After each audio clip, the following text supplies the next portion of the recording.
বাংলাদেশের নির্যাতিত জেলা গাইবান্ধা। কোরআনের জন্য বাংলার এই জমিনে সবচাইতে বেশি কোরবানি যারা দিয়েছেন, 1 নম্বরে সাতক্ষীরা, 2 নম্বরে গাইবান্ধা। সুযোগ আল্লাহ যখন দিয়েছেন, ইন্নাল্লাহা লা ইউগায়্যিরু মা বিকাওমিন হাত্তা ইউগায়্যিরু মা বিআনফুসিহিম, ততক্ষণ পর্যন্ত আল্লাহ কোন জাতির ভাগ্য পরিবর্তন করেন না যতক্ষণ তারা নিজেদের ভাগ্য নিজেরা পরিবর্তন না করে। আল্লাহ একটু দয়া মায়া দেখি আমাদের হাতে যখন এনে দিয়েছেন, আমাদের ভাগ্যকে আমরা সুপ্রসন্ন করতে চাই। আমি কিছুক্ষণ আগে শহীদ বাংলার শ্রেষ্ঠ সন্তানের ভেতর অন্যতম শহীদ আবু সাইদের বাড়ি থেকে আসলাম আমার বাবার সাথে, এবং কবর জিয়ারত করে, এজন্য একটু দেরি হয়ে গেছে আসতে। কথা বন্ধ করেন, এমনিতে ইশারায় কাজ করেন, কথা বলা যাবে না। এই দেখা যাক না দেখা যাক কথা বলবেন না, শোনা গেলে হবে। শোনেন, খুব গুরুত্বপূর্ণ সময় আমরা পার করছি। যেহেতু কোরআনে কারিমের সূরা রদের আয়াতে আল্লাহ জানিয়েছেন যে যতক্ষণ তোমরা নিজেদেরকে না পাল্টাবে আমি আল্লাহ নিজে পাল্টিয়ে দেব না। সুতরাং আমাদের চেষ্টা করা লাগবে, আল্লাহ নিজে আমাদেরকে পাল্টিয়ে দেবে। চেষ্টা করার মালিক কে? বসে আল্লাহ। আল্লাহ চেষ্টা করবেন, আপনি কি ঘাস কাটবেন? সফলতা দেওয়ার মালিক কে বলেন তো? ওয়ালা তাহিনু ওয়ালা তাহজানু ওয়া আনতুমুল আলাউনা ইন কুনতুম মুমিনিন। কোনো চিন্তা নেই, কোনো ভয় নেই। পৃথিবীতে বিপদ যত বড় হোক, ঈমান জাতের ভেতরে আছে, এদের ভয়ও নেই, চিন্তাও নেই, চিন্তার রেখাও এদের কাছে আসে না। তার বাস্তব প্রমাণ ডাক্তার শফিকুর রহমান, জ্বলন্ত দৃষ্টান্ত। এই লোকটা, এত বড় বড় বিপদ আসে, শরীরের ভেতরে, চেহারার ভেতরে কোন চিন্তার লেশ পর্যন্ত আমরা পেলাম না। জেলখানায়ও দেখেছি না, কোনো চিন্তা নেই। সে বাংলায় একটা কথা বলে, ইংরেজি মিলে নো চিন্তা ডো ফুর্তি, ওই রকম অবস্থায় আছে। এটা হয় শুধুমাত্র যাদের ঈমান পরিপূর্ণ থাকে তাদের ভেতরে। আমরা আজকের তেলাওয়াতকৃত আয়াতে তাফসীর আকারে কথাগুলো শুনবো ইনশাআল্লাহ। আমি যেটা সূরা রদ থেকে আপনাদের কাছে দিতে চাই, আল্লাহ যেহেতু জানিয়েছেন যে জাতি নিজের ভাগ্য পরিবর্তনের চেষ্টা করে না, আল্লাহ তাদেরকে পরিবর্তন করে দেয় না। সময় আসতেছে এবং আসবেও। আশা করছি বাংলাদেশের চট্টগ্রাম, সাতক্ষীরা, গাইবান্ধা, চাঁপাইনবাবগঞ্জ, ওদিকে বরগুনা, পটুয়াখালী, এই সমস্ত জেলা থেকে কোরআনে কারিমের যে খাদেম গুলো আসবে, আল্লাহ যেন তাদেরকে কামিয়াবি দান করেন আপনাদের মাধ্যমে। আমরা চাই এগুলো থেকে যদি বসে যায় কোরআনের কোন খাদেম, তাহলে জেলার পুরা বদনাম হয়ে যাবে। বহু কষ্ট স্বীকার করেছেন, আপনাদের নাম স্বর্ণাক্ষরে লেখা থাকবে বাংলার ইতিহাসে, গাইবান্ধা। এই জেলার পলাশবাড়ি বলে একটা থানা আছে, এই থানা আদর্শ শিশু সদন এতিমখানার উদ্যোগে। শব্দগুলো খুবই গুরুত্বপূর্ণ। আদর্শ এই শব্দটা আমরা দুনিয়ার হিসাবে অনেকে মনে করি আদর্শ এ আর কি না, এটা গুরুত্বপূর্ণ একটা শব্দ মানব জীবনের জন্য। যতদিন পর্যন্ত এটা আমরা পাল্টাতে না পারবো দুনিয়ার ধ্যান ধারণায়, এ পৃথিবীতে কাঙ্ক্ষিত মানের শান্তি আমরা পাবো না। কারণ একমাত্র আদর্শ এই শব্দ বলে আল্লাহ নিজে ডাক দিয়েছেন রাসূলুল্লাহকে। আল্লাহ পাক জানিয়েছেন, ইয়াসিন, হে নেতা। এই একটাই মাত্র ঘোষণা আল্লাহ। কোরআন শরীফে আল্লাহ কাউকে হে নেতা এই শব্দ বলে ডাক দেননি। সুবহানাল্লাহ বলতে পারেন নাই? এই ইয়াসিন সূরা পড়লে 10 খতম কোরআন শরীফের সওয়াব হয়, প্রত্যেক অক্ষরে 10টা করে নেকি হয়। হ্যাঁ, মাস্ট বি হবে। এর ভেতরে যে শিক্ষাগুলো আল্লাহ দিতে চায়, ওইগুলো তো আপনার জীবন আগে থাকা লাগবে। এর প্রথম শব্দ কি বললেন? ইয়াসিন। ইয়া মানে হে, ইয়া মানে কি? হরফে নেদা। সিন মানে সাজ্জেদ, সাজ্জেদ মানে বাংলায় নেতা। আল্লাহর ঘোষণা দেওয়া নেতা কয়জন? উনি একমাত্র আদর্শ দুনিয়ার মানুষের। সুতরাং বাংলার মুসলমানেরা মুহাম্মদ রাসূলুল্লাহকে বাদ দিয়ে আজ যারা অন্য কারো আদর্শ গ্রহণ করে নিজেকে আনন্দিত গর্বিত মনে করছেন, আপনি ভুল পথে আছেন। আর এই একটা কারণে আপনাকে জাহান্নামে যাওয়া লাগতে পারে।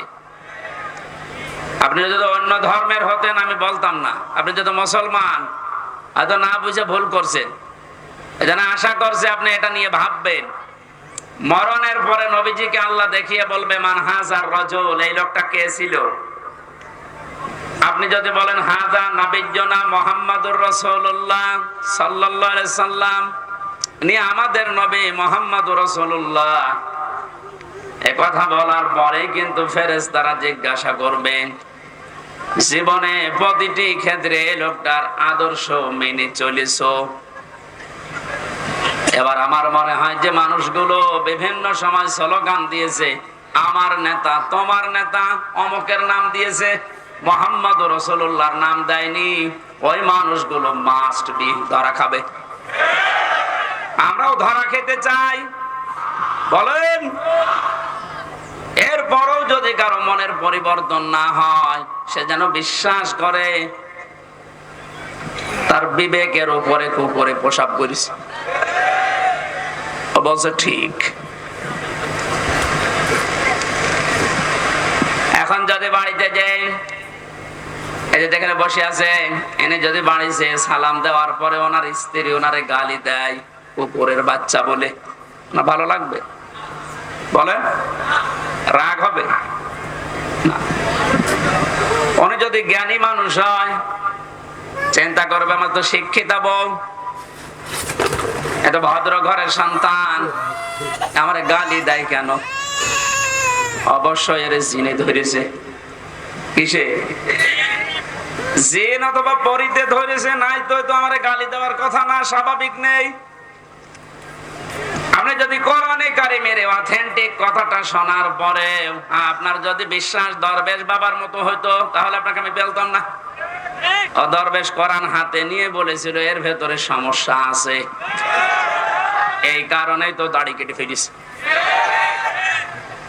আল্লাহকে অপমান করিয়েছে শুধু কোরআনে কারিমে, মানে সন্দেহ আছে এর ভেতরে এই কথা বলার কারণেই।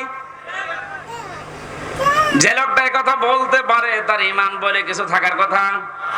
আল্লাহ বলেন যালিকাল কিতাবু লা রাইবা ফি, এর ভেতরে কোনো ভুল নেই, সন্দেহ নেই, সন্দেহের অবকাশও নেই। আর ওটা হাতে নিয়ে বলেছে এর ভেতরে সমস্যা আছে, তবে মেজর না। বলেন নাউজুবিল্লাহ।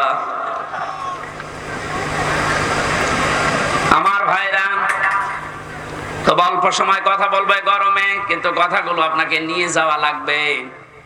ইয়াসিন বলে আল্লাহ যারে নাম দিলেন তার নাম মুহাম্মদুর রাসূলুল্লাহ। সুতরাং আজকে থেকে যদি বিবেকটা কাজে লাগে, মুহাম্মদুর রাসূলুল্লাহ বাদ দিয়ে আপনি আর কাউকে নেতা আদর্শ হিসাবে মানবেন না। এ কথা দেওয়া যায় না? আলহামদুলিল্লাহ। শিশু সদন এতিমখানার নাম দিয়েছেন। এতিম এই শব্দটার ব্যাখ্যা শুনছিলেন, এত গুরুত্বপূর্ণ বিষয় এটা। বিশ্ব নবী নিজে এতিম ছিলেন। নবীজি জানিয়েছেন কেউ যদি এতিমের মাথায় হাত বোলায় যতগুলো চুল পড়বে অতগুলো সওয়াব হবে। এতিমের দায়িত্বে যারা থাকবে কিয়ামতে নবীর সাথে এভাবে পাশাপাশি জান্নাতে থাকতে পারবে। এ সুন্দর একটা প্রতিষ্ঠানের উদ্যোগে আজকের আয়োজন। পলাশবাড়ি SM মডেল পাইলট সরকারি উচ্চ বিদ্যালয়ে, পলাশবাড়ি পৌরসভা গাইবান্ধা। সভাপতির দায়িত্বে আছেন আমার আরাফাতের ভাই আলহাজ মাওলানা আব্দুল মান্নান মন্ডল। এতিমদের দায়িত্বে তিনি আছেন। আল্লাহ যেন এতিমদের এই দায়িত্ব পালন করার কারণে জান্নাতে নবীর সাথে এভাবে পাশাপাশি ব্যবস্থা করে দেন। মাহফিলের প্রধান অতিথি সাবেক উপজেলা চেয়ারম্যান গাইবান্ধা সদর, আমাদের অভিভাবক জনাব মোহাম্মদ আব্দুল করিম সরকার, বিশেষ অতিথি মাওলানা নজরুল ইসলাম লেবু, মাওলানা জহুরুল হক সরকার, আরো অনেক মানুষের নাম এখানে দেখতে পাচ্ছি। বিশেষ করে জনাব আবু বকর সিদ্দিক, অধ্যাপক গোলাম মোস্তফা, জনাব আবু তালিব সরকার মাস্টার, শহীদুল ইসলাম, মনিরুজ্জামান সহ নাম না জানা মঞ্চে বসা শ্রদ্ধাভাজন ওলামায়ে কেরাম, সামনে বসা মুসলমান ভাইরা, পর্দার আড়ালের সম্মানিতা মা এবং বোনেরা, প্রাণ প্রিয় গাইবান্ধাবাসী, দল মত নির্বিশেষে কোরআনের এই আয়োজনে যারা সাড়া দিয়েছেন ইবাদত মনে করে, এটা কিন্তু এখন ইবাদত চলছে। যে ইবাদতে কষ্ট বেশি হয় ইবাদতে সওয়াব বেশি হয়। সুতরাং এই কষ্ট করে যারা এসেছেন শুনছেন ইবাদত মনে করে বলেন আলহামদুলিল্লাহ। পৃথিবীতে আল্লাহর বড় বড় দয়ার কথা আমরা শুনেছি। সবচাইতে বড় দয়া রহমত আল্লাহর পক্ষ থেকে মানুষের জন্য চারটা পেয়েছি। কয়টা বলেন বলেন? তিরমিজি শরীফের হাদিস। আল্লাহর নবী বলেন, এক নম্বরে মানুষের সবচাইতে বড় দয়া, কিন্তু এটা পেলে মানুষ বেজার হয়। আল্লাহর দয়া রহমত, অথচ মানুষ পেলে বেজার হয়। কথাটা কেমন হয়ে গেল না? নবীজি কেন বললেন? এবার মিলান তো। এক নম্বরে পৃথিবীর বড় দয়া রহমত, মানুষ যেটা পেলেই বেজার হয়ে যায় অধিকাংশ। তার এক নম্বরে কন্যা সন্তান। আমরা কি বেজার হব? আজ যারা জোজোর ভয় দেখাচ্ছেন বাংলাদেশে নারীদেরকে, যে ইসলামী আন্দোলন একামতে দিন যারা আছে, এরা যদি ক্ষমতায় যেতে পারে আপনাদের ঘর বন্দি করে রাখবে, এই জোজোর ভয়টা দেখানো হচ্ছে না? বাংলাদেশের জামাতে ইসলামী বাংলাদেশের শ্রদ্ধাভাজন আমির, আমার মনে হয় কেউ যদি জিন্দা আল্লাহর ওলি দেখতে চায়, ওই লোকটার যেন দিকে তাকায়। টাটকা ওলি। আমরা ওলি আল্লাহ খোঁজার জন্য সিলেটে যাই। সিলেটে যেখানে যাওয়া দরকার ওখানে যাই না। এক কথা বলে না কেন? জীবিত ওলি দেখতে হলে এখানে যাওয়া লাগবে। সিলেটের পাশে মৌলভীবাজার কুলাউড়ায়। হেঁটে গেলে মনে করবেন এটা একেবারে জিন্দা ওলি। উনি ঘোষণা দিয়েছে নারীদেরকে আজ যারা জুজুর ভয় দেখাচ্ছেন, আমি গ্যারান্টি দিলাম যদি আল্লাহ আমাদেরকে জাতির খেদমতে কবুল করে, এই মেয়েরা পুরাটা উল্টিয়ে যাবে। তারা মনে করবে আমরা মায়ের কোলে আছি। ওনার কথার সাথে বাস্তবতার যেন আল্লাহ মিল করে দেন, বলেন আমিন। কন্যা সন্তান যাদের আছে আপনি বেজার হবেন না, কারণ কারো রিজিকের দায়িত্ব কারো হাতের উপরে, ঘাড়ের উপরে, মাথার উপরে আল্লাহ দেয়নি। যে আসতেছে দুনিয়ায় তার রিজিক সে নিজে করে নিয়ে আসতেছে। কথা বলেন না কেন? দায়িত্ব যতদিন আপনার উপরে আছে যেভাবে হোক আল্লাহ চালিয়ে নেবে। যেহেতু এটা নবীর কথা, যে এটা বড় রহমত, অথচ আমরা বেজার হয়ে যাই। আমার তো আল্লাহ 2টা মেয়ে অলরেডি দিয়েছে, এখন যদি আরো মেয়ে আসে আমার কোনো নারাজি নেই, আমি খুশি। দ্বিতীয় নম্বরে হাদিসের ব্যাখ্যা শুধু বলছে, নবীজি জানিয়েছেন যারা মেয়ের বাবা আছো, মেয়েটা যখন কোনো বাড়িতে আসে ফেরেশতা পর্যন্ত বাড়িতে নাজিল হয়ে যায়। কোন ছেলে আসলে ফেরেশতা নাজিল হয়, এ কথা কোরআনেও নেই, হাদিসেও নেই। অথচ মেয়ে মানুষ আসলে ওই বাড়িতে আল্লাহ ফেরেশতা আগে পাঠায়। ফেরেশতারা আসার পরে মাথার উপরে হাত দেয়, ওই কন্যা সন্তানকে উদ্দেশ্য করে বলে এটা একটা দুর্বল দেহ, একটা দুর্বল দেহ থেকে বের হয়ে এসেছে। এই মেয়েটাকে যারা আদর যত্ন করবে, এর পেছনে শ্রম দেবে, দিনের শিক্ষা দেবে, সব পাত্র থেকে পাত্রস্থ করবে, কিয়ামত পর্যন্ত আল্লাহর সাহায্য ওই বাবা মা গার্জিয়ানের উপরে থাকবে। বলেন সুবহানাল্লাহ। এজন্য আল্লাহর এই বড় দয়া, বড় রহমত আমরা যেন বেজার না হই কোনোদিন। মেয়ে হওয়া মানে স্ত্রীর উপরে রাগ না, আপনার রাগ হচ্ছে আল্লাহর উপরে, কারণ ওটা তো আর স্ত্রী বানায়নি, বানিয়েছে কে? দ্বিতীয় নম্বরে পেয়েছি সবচাইতে বড় দয়া আল্লাহর পক্ষ থেকে, অথচ মানুষ বেজার হয়ে যায়। তার নাম মেহমান। নাম কি?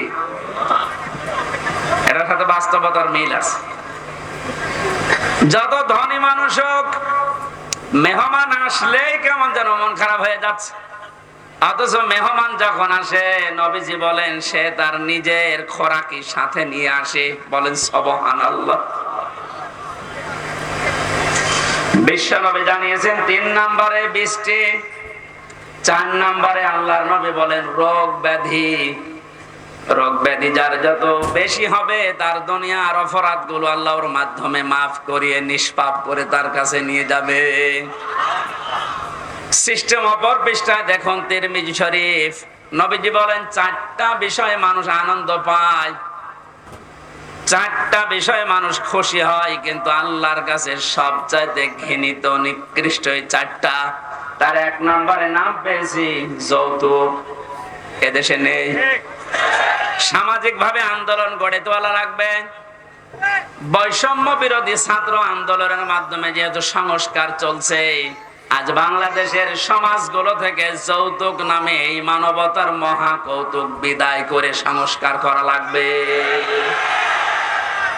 এই জন্য যতগুলো সংগঠন কাজ করছে মেয়েদের পক্ষে নাম নিয়ে, নারী পক্ষ, নারী স্বাধীনতা আন্দোলন, নারী বিপ্লব পরিষদ, নারী মুক্তি পরিষদ, এদেরকে বলছি এই 53টা বছর পার হয়ে গেল, আজও আপনারা যৌতুক মুক্ত করতে পারেননি। ইসলামের হাতে 5টা বছর তুলে দেন, যৌতুক নামে মানবতার সাথে মহা কৌতুক বাংলাদেশ থেকে মানুষ ঝাঁটিয়ে বিদায় করবে ইনশাআল্লাহ।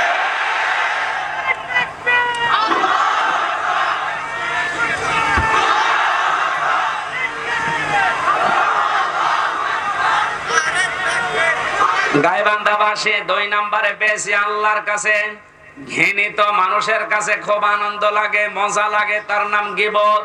নাম কি? এটা করা যাবে না।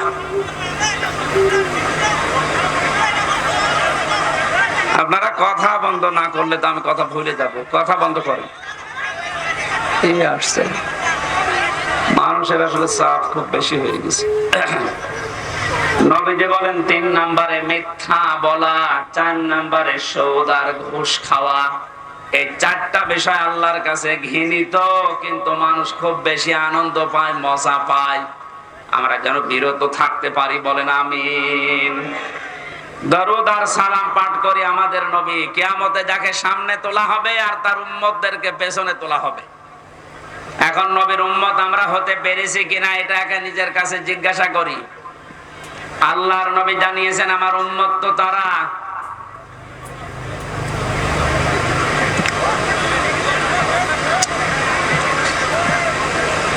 সূরা আরাফের ভেতরে 2 জায়গায় আল্লাহ আয়াতটা দিয়েছেন, উম্মতি মুহাম্মদি, যে আমি মুহাম্মদ রাসূলুল্লাহর উম্মত। এ কথা যদি কেউ ঘোষণা দেয়, দাবি করে, সে যেন মানুষকে ন্যায় এবং ইনসাফের দিকে ডাক দেয়। আপনার বিবেকের কাছে আমি প্রশ্ন করছি, আমি রাজনৈতিক কোন এজেন্ডা নিয়ে আপনার কাছে কথা বলছি না।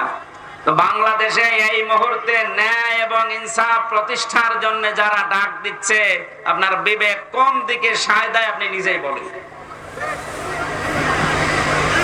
2 নম্বরে এটা যারা শুধু ডাক দিয়েই ক্ষান্ত না, এটা যারা কায়েম করতে চায়, প্রতিষ্ঠা করতে চায়, এই 2টা গুণ যাদের ভেতরে আছে এরা নবীর উম্মত বলে দাবিদার, উম্মত বলে দাবি করতে পারে।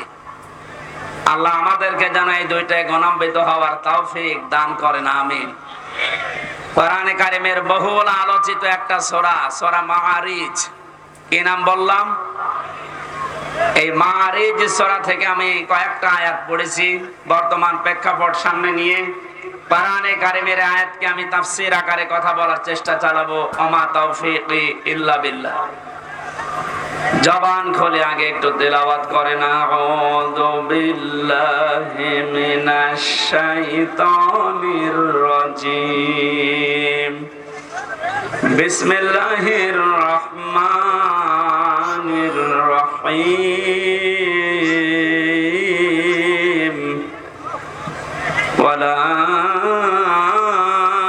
ইয়াসালু হামিমুন হামিমা।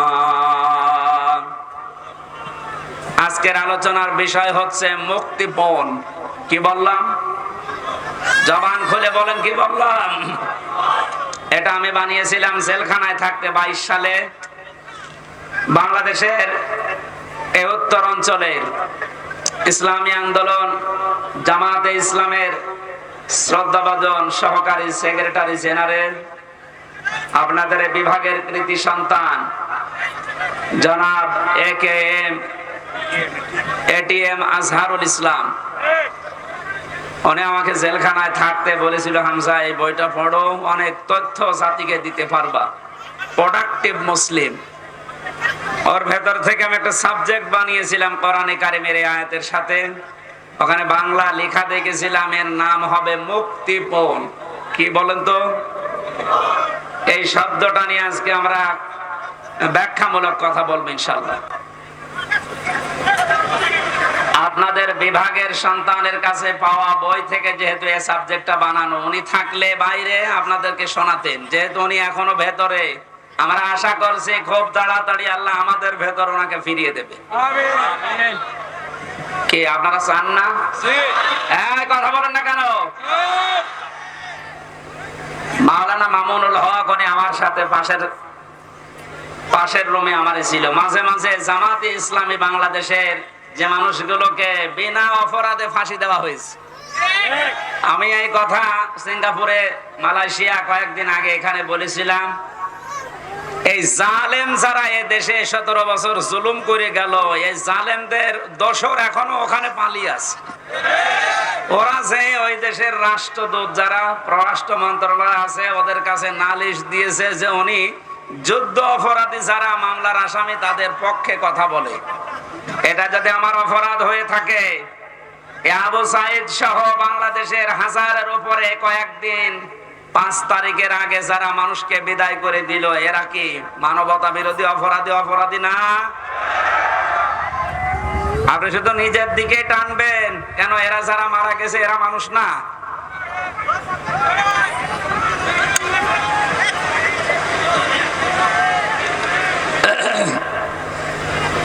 গাইবান্ধাবাসী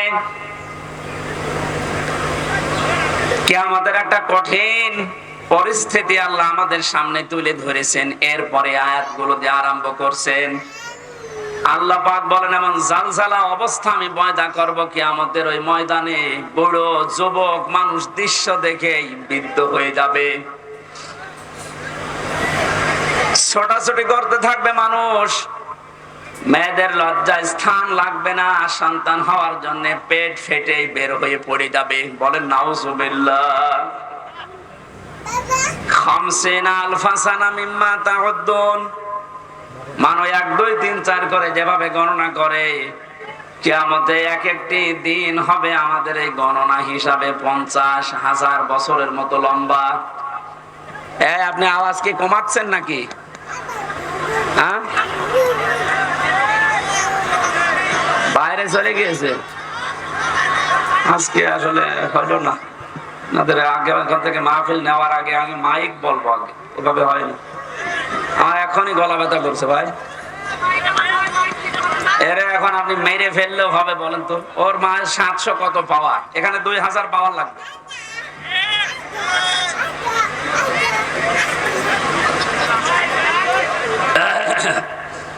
ডাক্তার শফিকুল ইসলাম মাসুদকে দিয়ে যে কাজ হবে, এখন কে দরবেশ বাবারে দিয়ে সে কাজ হওয়ার কথা?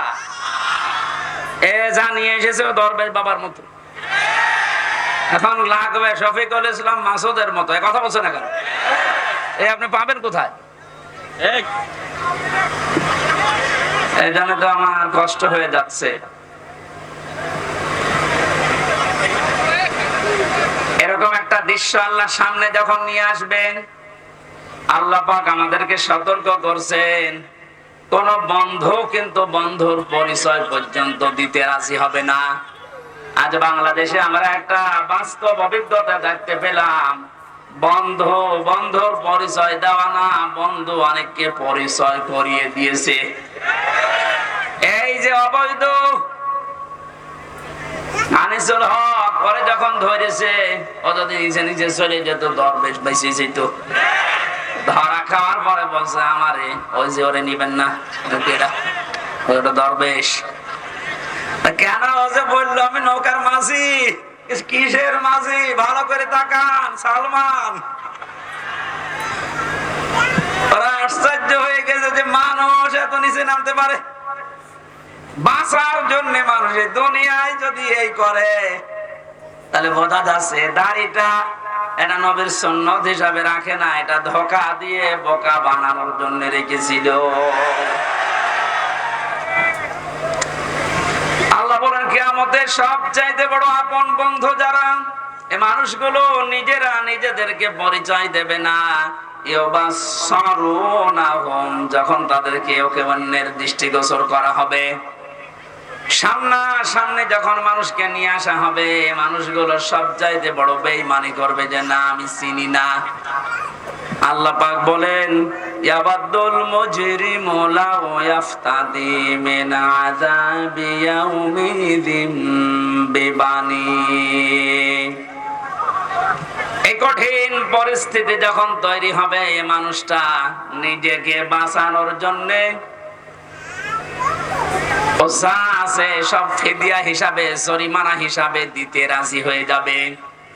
আজকে দরবেশের কথা দেখেছেন যে আমারে ছেড়ে দেন, বাংলাদেশ আমি ঠিক করে দেব।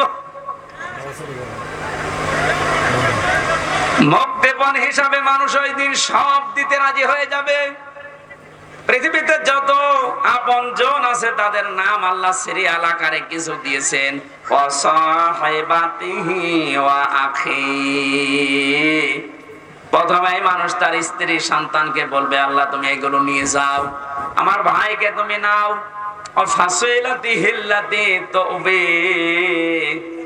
এই দুনিয়ায় যারা তাকে আশ্রয় দিত, দলীয় লোক, সামাজিক লোক, বংশের লোক, যারা তাকে আশ্রয় প্রশ্রয় দিত, এই মানুষগুলোকে বলবে আল্লাহ এগুলো দিয়ে দিলাম। বলেন নাউজুবিল্লাহ।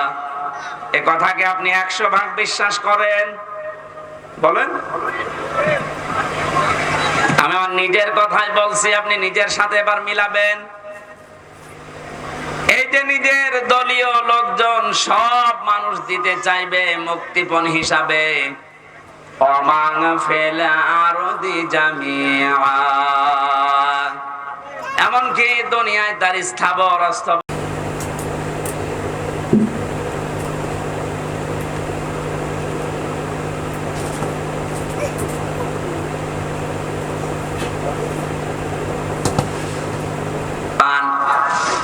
মুক্তিপণ হিসাবে যেগুলোর নাম বললাম, নিজের স্ত্রী সন্তান, ভাই ভগ্গর, দলীয় লোক, দুনিয়ার সব স্থায়ী অস্থায়ী সম্পদ, ওর আর কিছু আছে, সব দিতে রাজি হবে। কোরআন বলছে।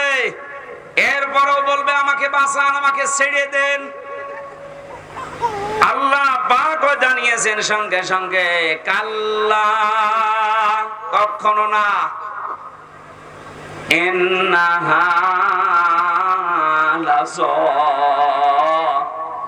অবশ্যই আমি আল্লাহ তাকে জাহান্নামে লাজার দরজা দিয়ে প্রবেশ করাবো। জোরে বলেন নাউজুবিল্লাহ। আল্লাহ যদি গ্যারান্টি দেয় তার ভেতরে কোনো ফাঁক ফোকড় থাকার কথা? উনি বলছেন না, কখনো না। তুই যেগুলো দিতে চাইলি একটাও আমি মুক্তিপণ হিসাবে নিতে রাজি না, তোকে আমি লাজাই দেব। এখন লাজা কি? আমরা এখানে অনেকে এর আগে শুনেছি যে জাহান্নামের স্তর আল্লাহ বানিয়েছেন 7টা। কয়টা? বলেন বলেন। জান্নাতের স্তর কয়টা? 100টা। আমরা তাই 8টা জানি। কোরআনে কারীমের ভেতরে 100টার উপরে জান্নাতের স্তর আল্লাহ সাজিয়েছেন। এর ভেতরে জাহান্নামের স্তর যেহেতু 7টা ধাপ, 7টা, এক একটা ধাপের আলাদা আলাদা নাম আছে। 3 নাম্বার যে ধাপটা তার নাম লাযা। আল্লাহ বলেন এত ভয়ঙ্কর এটা, নাযাআতাল লিশাওয়া। এই জায়গায় প্রবেশ করানোর সঙ্গে সঙ্গে মানুষের চামড়া খসিয়ে ফেলবে। বলেন নাউজুবিল্লাহ। এই পৃথিবীতে যত রকমের শাস্তির জায়গা আমি জীবনে যত দেখেছি, এই যে আয়না ঘরের নাম এখন শুধু শুনছি, আগেও বলতে পারতাম কিন্তু আমার বলতে দেয়নি। আমিও মাটির নিচে ছিলাম, গুম হয়েছিলেন এই যে আপনাদের এলাকার সন্তান। কত মানুষ গুম হয়েছিল এই দেশে। অনেকে বলে যে কি করেছে যে তাদের এত কিছু বলা লাগবে, গালি দেওয়া লাগবে। বাংলাদেশে যদি জালেমেরা কিচ্ছু না করে থাকে, ওদের শাস্তি দেওয়ার জন্য, বরদোয়া করার জন্য আয়না ঘরে যথেষ্ট। আপনি শুধু নাম শুনেছেন, এদের বাস্তবতা কত নির্মম। একটা পশুর সাথেও মানুষ এত নিকৃষ্ট আচরণ করে না। আমার সাথে যে মাওলানা ছিল মুফতি ফখরুল ইসলাম, উনি বলছিলেন আমাকে নিয়ে প্রথমে আমার এই হাঁটুর ভেতর দিয়ে হাত দিয়ে হ্যান্ডকাপ দিয়ে 24 ঘন্টা বেঁধে রাখতো একটা তারের সাথে। শুরু টয়লেট করার জন্য 1.5 থেকে 2 মিনিট সময় দিত, খাওয়া দাওয়ার জন্য কয়েক মিনিট দিয়ে 24 ঘন্টা এভাবে বাঁধা, ঘুম নেই। একটু ঘুম যদি আসে গরম দিত। আপনি বলেন তো কোন বিড়াল বেঁধে রাখে মানুষ, পাখি খাঁচার ভেতরে রাখে, তারপরে তো কঠিন আচরণ করে। এরপরেও যদি জালেমরা নিজেদের জুলুমের ফেরেশতা খুঁজে না পায় যে কি করেছি আমি যে আমার পদত্যাগ করা লাগবে, প্রকাশ্য গুলো তো বাদই দিলাম, গোপনে এইটাও যদি এখন সামনে ভালোভাবে নিয়ে আসেন, আপনি যে জালেম ছিলেন পৃথিবীতে তামাম দুনিয়া স্বীকার করবে। এই জন্য উপদেষ্টার যারা আছে তাদের একজন আসিফ, এই ছেলেটা জানিয়েছে বাংলাদেশের আয়না ঘর যেখানে যেখানে আছে এগুলো ধ্বংস করা লাগবে না, এগুলো রেখে দেন, মানুষ যেন দেখে বসে যে পৃথিবীর ময়দানে বাংলাদেশ নামক জায়গায় একটা জালেম ছিল। জালেমদের জন্য আপনি মায়া দেখায় অনেকে এখন বলে না কি আর করেছে। সারা দেশের 18 কোটি মানুষও যদি আপনাকে মাফ করে দেয়, আমি আমার বাস্তবতা থেকে বলছি ব্যারিস্টার আরমানের বউ আপনাকে মাফ করবে না। ইলিয়াস আলীর স্ত্রী আপনাকে মাফ করবে না, যে ধোঁকা দিয়ে তাকে বোকা বানালেন যে আমি কিছু জানি না, অথচ প্রমাণ হয়েছে ওনাকে মেরে ফেলা হয়েছে। ও গাইবান্ধাবাসী, এই কথাটা আমি ভেতর থেকে বলছি এই কারণে, কারণ জালেম ছাড়া এখনো পর্যন্ত আমরা দেখতে পাচ্ছি অনেকে জালেমের পক্ষে সাফাই গাচ্ছে। কয়েকদিন আগে গোপালগঞ্জের এক জালেমের দোসর জানিয়েছে আপা ঘাবড়াবেন না, আপনি ঘাবড়ালে আমরা নরম হয়ে যাই। এখনো এই কথা বলেন, ওনার বিবেক আছে? আপনি জানেন বাস্তবতা কত নিচে নেমেছিল? এই দিককার মানুষগুলো কি, এরা কি মানুষ নাকি? ওইটা তো বলা যাচ্ছে না।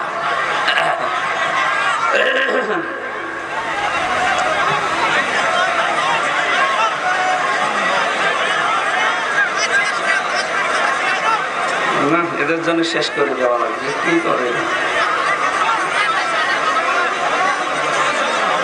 ভলান্টিয়াররা মনে হয় দায়িত্ব পালন করছে না, নাকি এরা এদের বিবেক বুদ্ধি সব ব্যাংকে রেখে এসেছে? এখানে কি কি করেন আপনি? হ্যাঁ,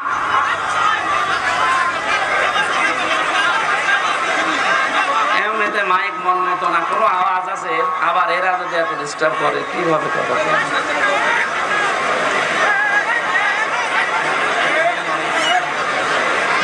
না না, আমি এই জেলায় আমি আসবো না স্যার, আমার মাফ করে দিন, আমি আসবো না এই জেলায়, আর আসা যাবে না, আমার গলাটা নষ্ট করে দিচ্ছে। নিজেরা ডিস্টার্ব করছে, আবার মাইক ভালো না, আমি কিভাবে কি করবো? সুবহানাল্লাহ আলহামদুলিল্লাহ লা ইলাহা ইল্লাল্লাহ, সুবহানাল্লাহ আলহামদুলিল্লাহ লা ইলাহা ইল্লাল্লাহ। সাইদ ভাইয়ের মা, মগধ ভাইয়ের মা, ইয়ামিন ভাইয়ের মা, রায়হান ভাইয়ের মা, তোমরা বড়ই ভাগ্যবতী, আনলে ধরাই দিনের জ্যোতি, সালাম জানাই তোমায় ফেরেশতা মা, সালাম জানাই তোমায় ফেরেশতা। বলেন মারহাবা। আবু সাইদকে নিয়ে কয়েকদিন একটা ভিডিও চলছিল যে ওরা শহীদ হয়নি, নিজে গুলির সামনে বুক পেতে দিয়ে আত্মহত্যা করেছে। এই কথাটা যদি কেউ মন থেকে বলে থাকে, আহলে হাদিসের নামে নাকি একটা লোক এই কথা জানিয়েছে, এই কথাটা যে বলেছে ও যদি তওবা না করে ওর ঈমান চলে গেছে। কারণ এই যে শহীদ, এই শব্দটা গরু ছাগলের নামের আগে লাগানো হয় না, এ কত দামি শব্দ জানেন? মানুষ যেন শহীদের বিরুদ্ধে মুখ দিয়ে কিছু না বলে আল্লাহ মুখের উপরে নোটিশ দিয়েছেন। ওয়ালা তাকুলু লিমা ইউকতালু ফি সাবিলিল্লাহি আমওয়াত বাল আহয়াউ ওয়ালাকিন লা তাশউরুন। আল্লাহ পাক সূরা বাকারার 154 নম্বর আয়াতে জানিয়েছেন, ওই মুখ দিয়ে কোনোদিন কথা বলবি না যে আবু সাঈদ এমনি মারা গেছে, না ও শহীদ হয়েছে। ও মরে গেছে জীবনও বলবি না, ও জিন্দা। বাল আহয়াউন, শুধু জিন্দা না। আল্লাহ পাক বলেন মানুষের মুখ দিয়ে বলার পরে যেহেতু ধারণার একটা জগৎ আছে, মনের একটা জগৎ আছে, ধারণা করতে পারে মানুষ যে মনে হয় মরে গেছে। আল্লাহ ধারণার উপরও নোটিশ দিয়েছেন, ওয়ালা তাহসাবান্নাল্লাযীনা কুতিলু ফি সাবিলিল্লাহি আমওয়াতা বাল আহয়াউন ইনদা রাব্বিহিম ইরসাকুন। আমি তো বাস্তব কথা বলছি, ভালোভাবে খেয়াল করেন। এটা সূরা আলে ইমরানের 169 নম্বর আয়াতে আছে। আল্লাহ পাক বলেন পৃথিবীর মানুষেরা ধারণাও করবে না, মুখ দিয়ে তো কোনোদিন বলবেই না, ধারণাও করবে না যে শহীদরা মরে গেছে। ওরা তো জীবিত এবং আমি আল্লাহর কাছে ওরা খাবার খাচ্ছে। খাবার খেলে মানুষের শরীরে রক্ত গোশত তৈরি হয় না, হয় না? বলেন না কেন? এটার প্রমাণ গায়বান্দারে সাব্বির না কি জানো,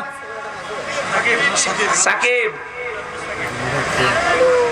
কবরে দেওয়ার 1 মাস পর যার শরীরে রক্ত পাওয়া যায়, বলেন তো সে যদি খাবার না খাবে তে শরীরে রক্ত পেল কোথায়?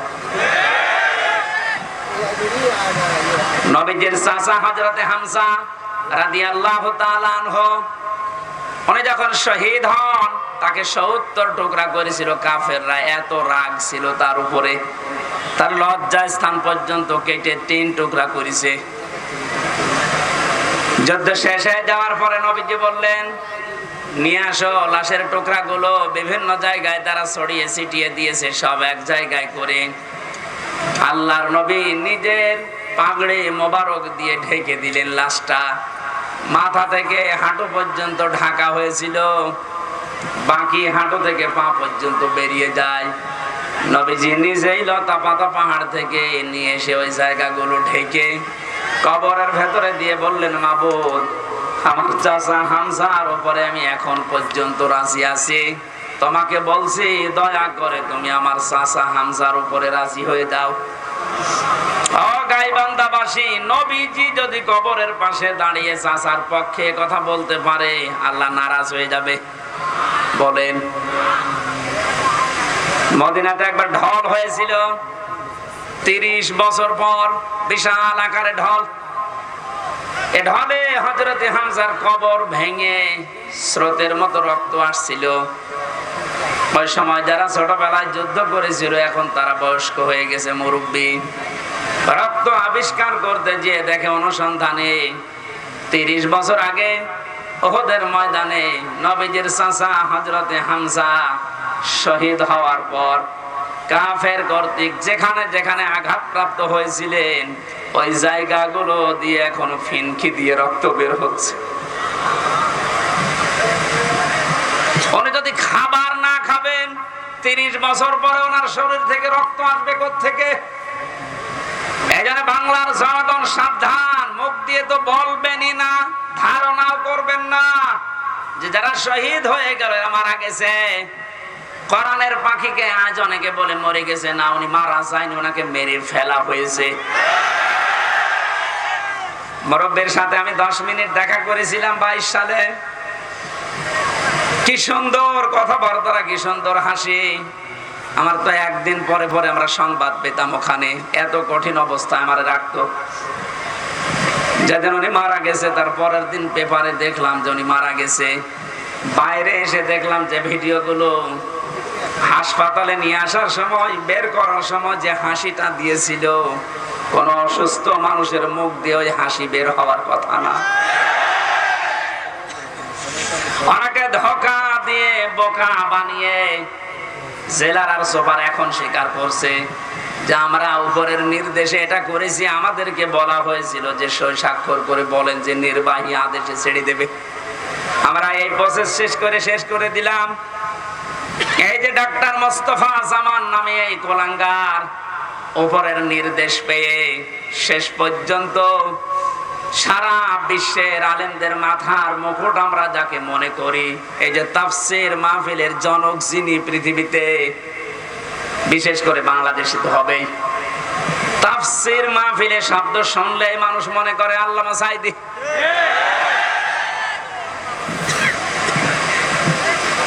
কি ছলা কলা করে ষড়যন্ত্র করে তাকে ইনজেকশনের মাধ্যমে দুনিয়া থেকে বিদায় করে মানুষকে দেখিয়েছে, বিশ্ববাসীকে জানিয়েছে উনি এমনিতে মারা গেছে।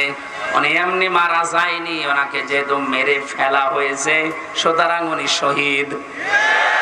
কথা বলেন না কেন? আজকে বিমানে আসার সময়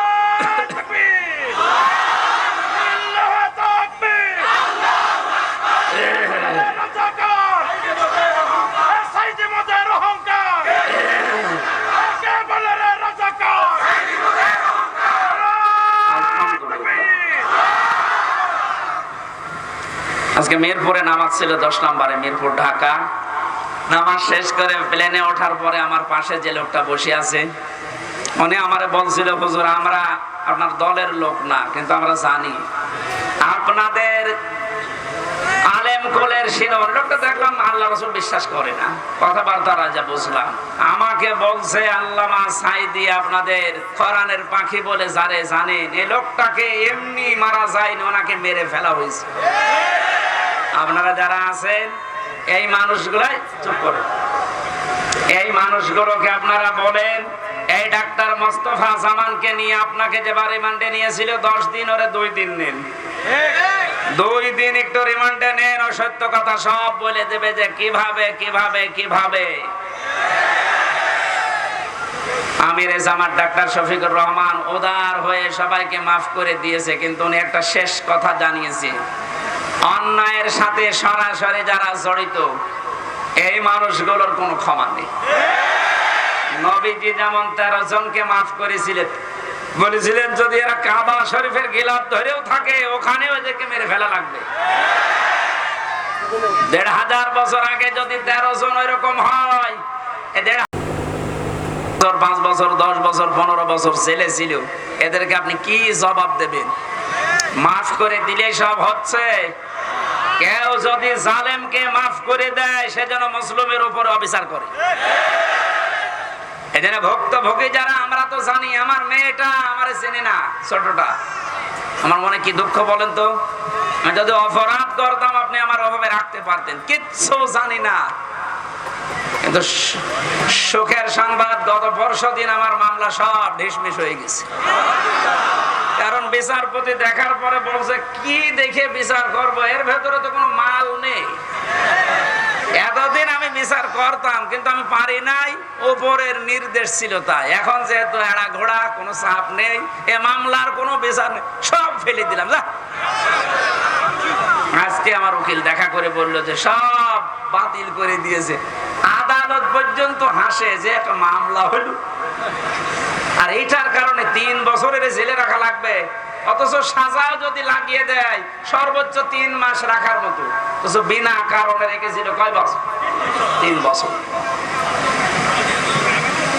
আপনি তো মাফ চাচ্ছেন জনগণের কাছে, জনগণের ভেতর তো আমি একজন, আগে আমার কাছে মাফ চাবেন। আমি মন থেকে যদি মাফ করে দেই আপনি মাফ পাবেন।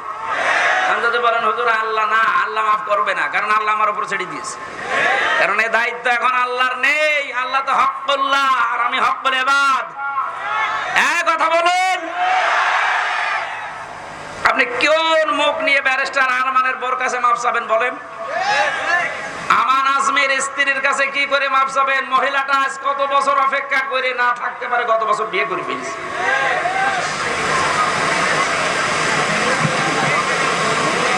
শয়তান পর্যন্ত আমার মনে হয় কান্নাকাটি করেছিল, কিন্তু জালেমদের মনের ভেতরে একটু দয়া আসে না।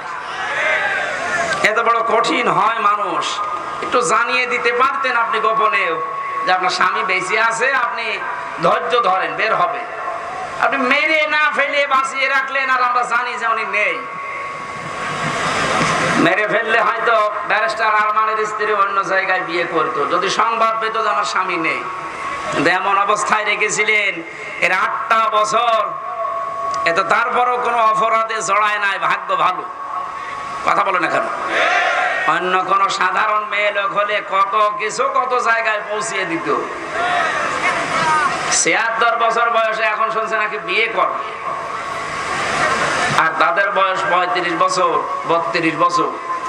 এই সমস্ত বয়সে নিজের যৌবনকে যারা 8টা বছর স্বামী আছে কি নেই এই দদুল্যমান অবস্থায় নিজেকে কন্ট্রোল রাখতে পারে, এগুলো আল্লাহর টাটকা নির্ভেজাল ওলি। আর অনেকে ফতোয়া দিয়েছিল আল্লাহর ওলি মহিলা এই পৃথিবীতে একজন আছে, এদেশে যদি কেউ জান্নাতে যায় মানবতার কন্যা জান্নাতে যাবে। শয়তান এগুলো শুনতো আর হাসতো, আল্লাহ তুমি আমারে শয়তান বানিয়েছো। গাইবান্ধাবাসী যে আয়াতটা দিয়ে আমি কথা শুরু করেছিলাম, এবার আসেন আল্লাহ বলেন যে নাযাআতাল লিশাওয়া, এ দরজা দিয়ে প্রবেশ করার সঙ্গে সঙ্গে মানুষের চামড়া খসে যাবে। রিমান্ডে আমিও 10 দিন ছিলাম, আমাকে ওরা শাস্তি দিয়েছিল কঠিন, 11 ঘন্টা টাঙিয়ে রেখেছিল, চোখ কালো কাপড় দিয়ে বেঁধে, হাত হ্যান্ডকাপ দিয়ে, পায়ে ডান্ডা বেড়ি দিয়ে এমন অবস্থায় টাঙিয়েছিল আমি 4 ওয়াক্ত নামাজ পড়তে পারি নাই। একেবারে যে কোরআন আমার সামনে, আমি সত্য কথা বলছি, যোহর আসর মাগরিব ইশা আমি ইশারায় পড়েছিলাম, কারণ জানি না যে এখন যোহর না আসর। মাটির নিচে এমন এক ঘরে নিয়েছিল, ওখানে দিন রাত বোঝা যায় না। এই কঠিন অবস্থাতে শুধু জিজ্ঞাসা করতাম যে স্যার এখন কি নামাজের সময় হয়েছে? ঝাড়ি দিত উপর থেকে, কিসের নামাজ পড়বা? যে কয়টা অফিসার আমি দায়িত্বে পেয়েছি, কয়েকটা এত খারাপ, এত জানোয়ার, আল্লাহরও ভুল ধরতো। বলেন যে লোকটা আল্লাহর ভুল ধরতে পারে তার কাছে আমির হামজা কি? আমরা মাঝে মাঝে নখ তুলে নেওয়ার যে যন্ত্রপাতি গুলো আছে নিয়ে এসে বলতে যে নখ তুলে এগুলো দিয়ে, আর ওখানে জালেমদের একটু শুধু ড্রিম মারছে তাই অনেকের সহ্য হচ্ছে না।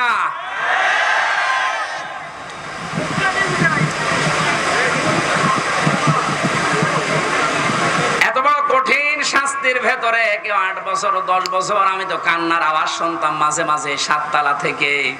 কারারক্ষীরা বলতো, এমনকি ওখানে প্রশাসনের যে মানুষগুলো বলতো, হুজুর এখানে অনেকেই 2 বছর 3 বছর 5 বছর আছে, কেউ জানে না।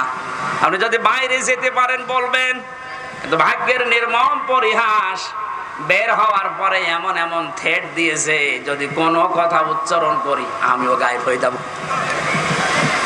আল্লাহ যেহেতু নিজে দয়া করে এখন সুযোগ দিয়েছে, এ বাংলাদেশের শুধু ডিবি অফিসে না, এই ডিজিএফ এর দায়িত্বে যারা আছে, আর্মির এখানে মাটির নিচে আয়না ঘর না, এরকম বহু জায়গায় আছে যেখানে যেটা আছে খুঁজে বের করে ওখান থেকে সবাইকে তাড়াতাড়ি মুক্ত করে দেন। এটা মানবতার সাহিত্যের সব চাইতে বড় অপরাধ, এই আয়না ঘর, এই গুম। আজকে বিশ্ব গুম দিবস ছিল। বাংলার মানুষেরা এই কঠিন কঠিন শাস্তির পরও আমরা তাকিয়ে দেখলাম ওনার মাথার চুল উঠে গেছে কিন্তু চামড়া ওঠে নাই। আর আল্লাহ বলেন নাযাআতাল লিশাওয়া, এই লাজা দিয়ে প্রবেশ করার সঙ্গে সঙ্গে মানুষের আগে চামড়া উঠে যাবে। এখন আপনি টের পাচ্ছেন যে কঠিন কত বড় ভয়ঙ্কর জায়গা। এই লাজার ভেতরে আল্লাহ বলেন তাদউ মান আদবারা ওয়া তাওয়াল্লা, তাদেরকে লাজা ডাকতে থাকবে যারা সত্যকে সত্য জানার পরেও পিঠ ফিরিয়ে চলে গেছে। এই দেশে 8:30 থেকে 9:30 থেকে আরাম আরম্ভ করেছি, এখন 10:30 বাজতেছে। একটা ঘন্টায় যত কথা বললাম, একটা কথা কোরআনের বাইরে, হাদিসের বাইরে মন মতো বলেছি। কোন উদাহরণ যদি দিয়েছি কোরআনের সাথে মিলিয়ে দিয়েছি। এই সত্য পথের দিকে আপনাকে আমি আহ্বান জানাচ্ছি। আমরা এক জালেম থেকে মুক্ত হয়ে পৃথিবীর আর কোন জালেমের হাতে ধরা দিতে চাই না। আমরা এখন কোরআনে কারিমের বাস্তব অভিজ্ঞতা দেখতে চাই। কারণ এই দেশটা 53 বছর স্বাধীন হয়েছে, বাবা চালিয়েছে অনেক দিন, আমরা দেখলাম, আমি দেখি নাই, মুরব্বী দেখেছি। স্বামী চালিয়েছিল, আমি দেখি নাই, কেন 92 সালে জন্ম। মুরব্বীরা দেখেছে। চাচা চালিয়েছিল, আমি দেখেছি না, কানে জানি না, শুনেছি। কথা বলছে না কেন? ববরটা তো দেখলাম, ভাবিরটাও দেখেছি। সবাই তো সবার মতো চালিয়েছে। এখন শুধু দেখতে বাকি আছে যে কোরআন দিয়ে দেশ চললে কেমন দেখা যায়।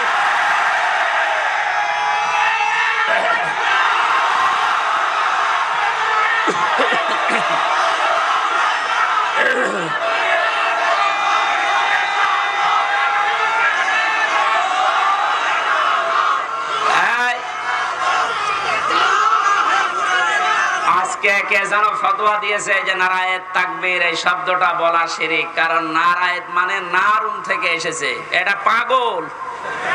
নারায়ণ শব্দটা নারতুন থেকে, নারতুন মানে উচ্চ, তাকবীর মানে আল্লাহর আওয়াজ। তাকবীর মানে কি? নারায়েত তাকবীর, উচ্চ আওয়াজে আপনি তাকবীর দেন, এই শব্দটা এখান থেকে, ওরা নারায়ে এখান থেকে নিয়ে এসেছে নারুন মানে আগুনের তাকবীর। এটা আমাদের কলবের, অন্তরের এবং আত্মার সাথে মিশে থাকা একটা তাকবীর। এটা হযরত ওমর যেদিন দিয়েছিলেন, কাফেরেরা তাড়াতাড়ি করে দরজা জানালা বন্ধ করে বলছে দরকার নেই, ওর সামনে গেলে মাথা থাকবে না। সুতরাং এই তাকবীর আমরা মরণ পর্যন্ত দিতে রাজি আছি। এই শব্দটা শুনে যারা মৌলবাদ মৌলবাদ বলে অনেকে আওয়াজ তুলেছিল, আপনি আল্লাহু আকবারের শব্দের যদি মৌলবাদ বলে উল্টাপাল্টা ফতোয়া দেন, আপনার জানাজা পড়া কবরে দেওয়া জায়েজ নেই। কারণ আপনি এমনিতেও জাহান্নামে যাবেন, অমনিও জাহান্নামে যাবেন। তাহলে সত্য পথের দিকে ডাকার পরে আমরা চাই চর্ম চোখে দেখতে যে কোরআন দিয়ে চললে কেমন দেখা যায়। যেহেতু আল্লাহর সাহায্য এবং বিজয় আমরা কিছুটা কিছু দেখতে পেয়েছি। অনেকে এখানে এসেছে, এশার নামাজে হয়তো পড়তেও পারেন, ইযা জাআ নাসরুল্লাহি ওয়াল ফাত। নবী যখন আল্লাহর সাহায্য আপনি আসবে, তখন বিজয় দেখতে পাবেন। বিজয়ের ভেতরে যতগুলো কাজ আছে, তার অন্যতম একটা কাজ হচ্ছে ওয়ারাআইতান নাসা ইয়াদখুলুনা ফি দীনিল্লাহি আফওয়াজা। সত্যিই যদি আল্লাহর সাহায্য এসে যায়, তখন আপনি বিজয় পাবেন।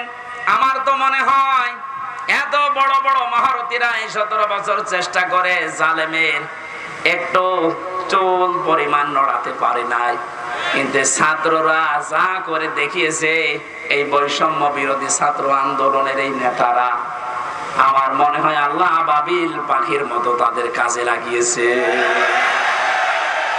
এটা নিঃসন্দেহে আল্লাহর সাহায্য এবং বিজয়। আর বিজয় আসলে যে 7টা কাজ হয়, তার 1 নম্বরের কাজ হচ্ছে দলে দলে পালে পালে মানুষ ইসলামে প্রবেশ করবে। এই 26 দিনে আমরা যেটা দেখতে পেলাম, কথা বলে না কেন? 25 দিনে 5 তারিখ থেকে 30 তারিখ পর্যন্ত তাকান, কত হিন্দু আমিরে জামাতের হাতে হাত দিয়ে মুসলমান হয়ে যাচ্ছে। কত জালেম পর্যন্ত নিজের জুলুম স্বীকার করে আজ ইসলামে আসতেছে। আজকের একটা জরিপ পেয়েছি,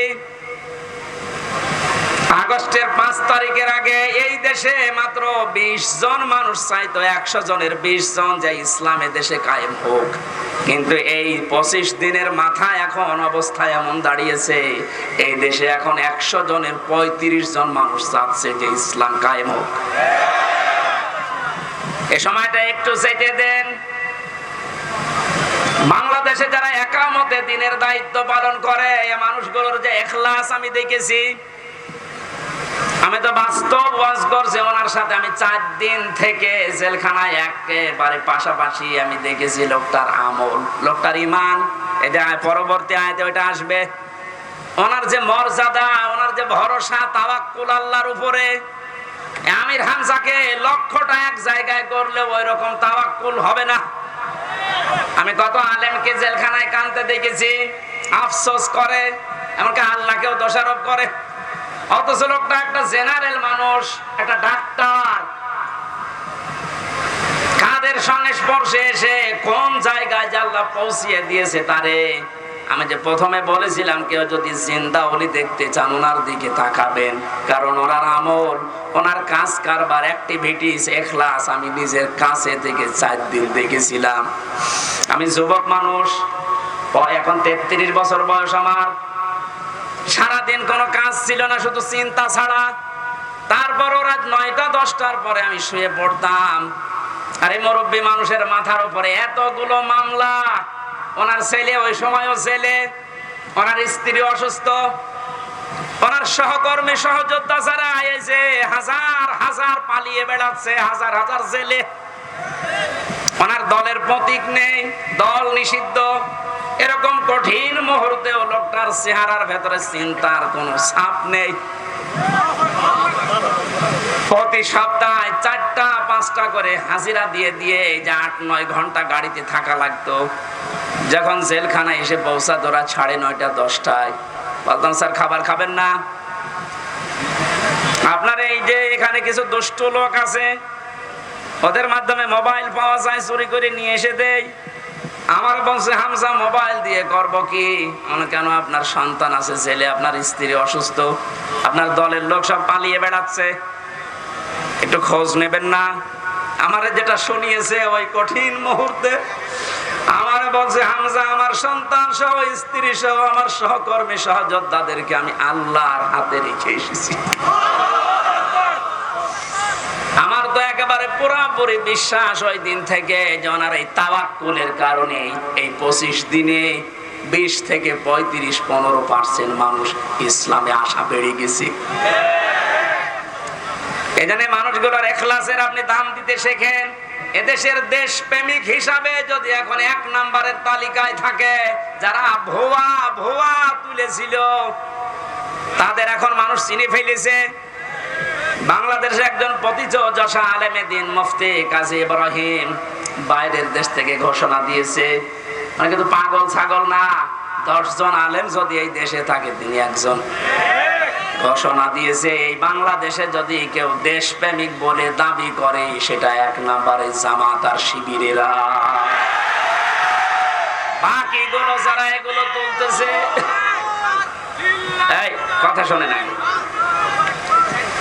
বাকি যারা এগুলো তোলে অধিকাংশ গুলোই মিথ্যাবাদী। দেশপ্রেমের ধোঁয়া তুলছে যে আমি দেশপ্রেমিক, অথচ শরীরের ভেতরে দেশপ্রেমের কোনো চিহ্ন নেই। পায়ে যে জুতা দিয়ে আছে বিদেশি জুতা, গায়ে যে শার্ট দিয়েছে বিদেশি শার্ট। হ্যাঁ, কথা বলে না কেন? এমনকি মাথার চুলেন কাটিং তাও বিদেশি, বিরাজ করে এসেছিল বিদেশি, এমনকি বিয়ে করেছে তাও বিদেশি। আর কি বলছে দেশ শয়তান এগুলো দেখে হাসতো। এখন মনে হয় শয়তানের হাসি একটু বন্ধ হয়েছে।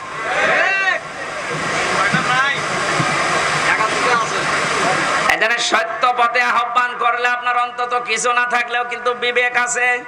বিবেক থাকার পরও যদি কেউ উল্টা দিকে চলে যান, সে যে দলের লোক হন, আপনাকে আল্লাহ লাজাই দেবে। লাজায় গেলে প্রথমে চামড়া খসে যাবে।